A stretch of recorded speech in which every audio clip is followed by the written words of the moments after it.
Hello and welcome to the TV room. David Bradley here. So here is, just to show you that indeed I have the retro rewind thing in and running, and that 64 that I just fixed that had the unfortunate solder error will run through the diagnostics and it will be just fine. It will be, unless of course something changes, which I'm hoping it doesn't. See, it goes through all kinds of things. Keyboard okay, everything okay, and then the sound test. That's magic.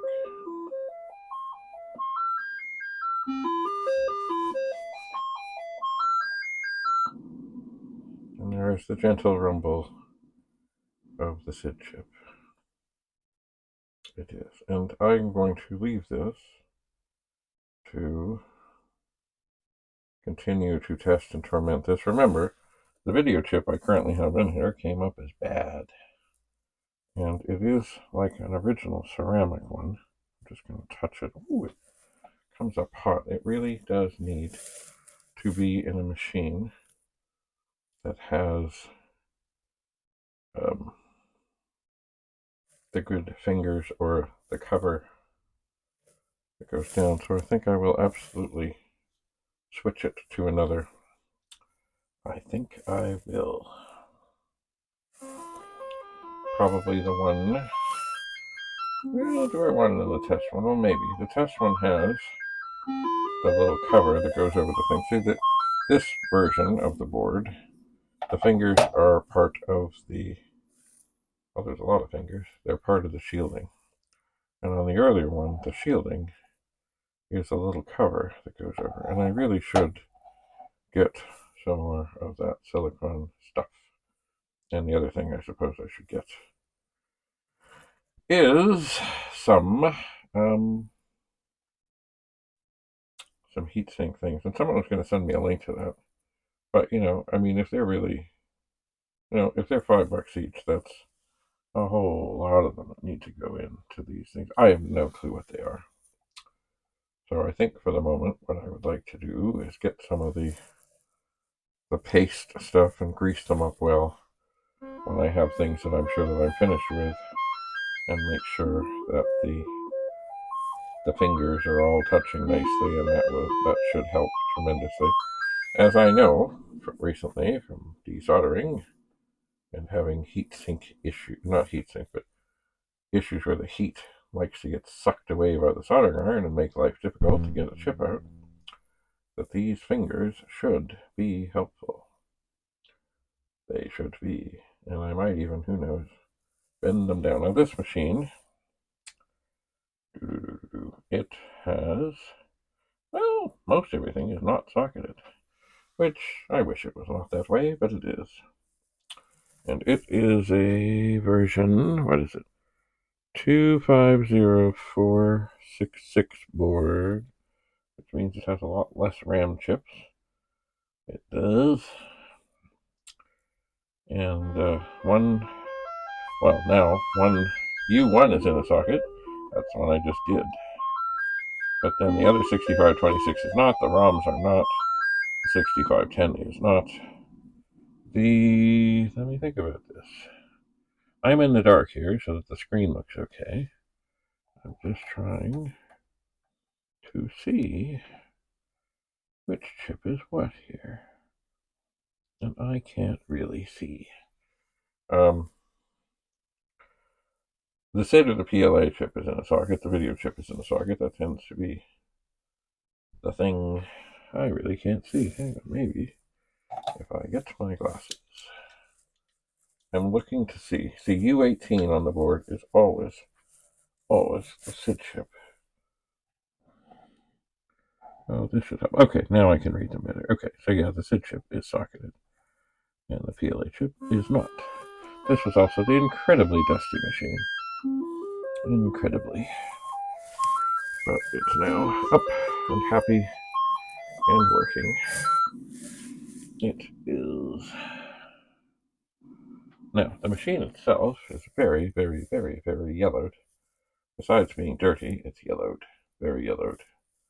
And I'm suspecting that what I'm going to do soon, because now that we are starting to head into the nice weather, I think I'm going to set up a table outside, free from, well, I guess it's going to end up being missing some of the sun, because there's some things, I don't like doing the chemical things, but I know if I leave this thing out here for a good long time, that the case is going to get a whole lot better. But where I am, the sun would be, well, I guess if I'm keeping an eye on it, I can put it on a table where it would get sun a lot of the day and through the heat of the day. But if I can't watch over it or I'm going away, I guess I need to put it on a table that it's going to get sun, but it's only going to be the latter half of the day. Oh well. And the keys are very yellowed. Very, very, very, very yellowed. So I suspect they will come apart and they will go in a bag and they will get washed, and then they too will sit outside to let the sun do its magic without the benefit of retro writing.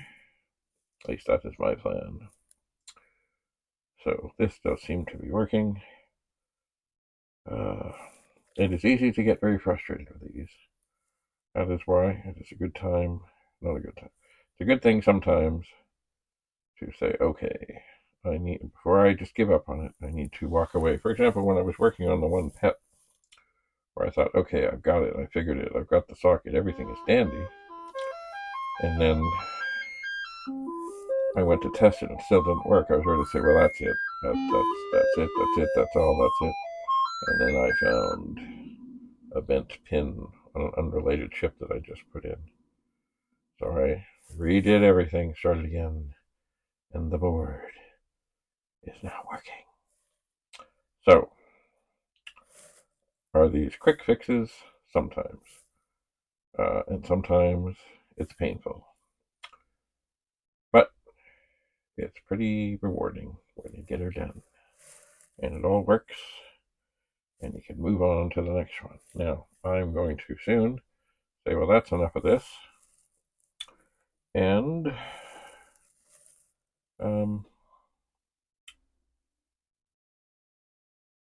yeah, I'll let this test maybe one more time through it, and I'm going to say it's okay. And then I'm going to have to go downstairs, do some other things, and then come up and piece things back together so I know what's what, and update the notes, because I can't do it in the dark.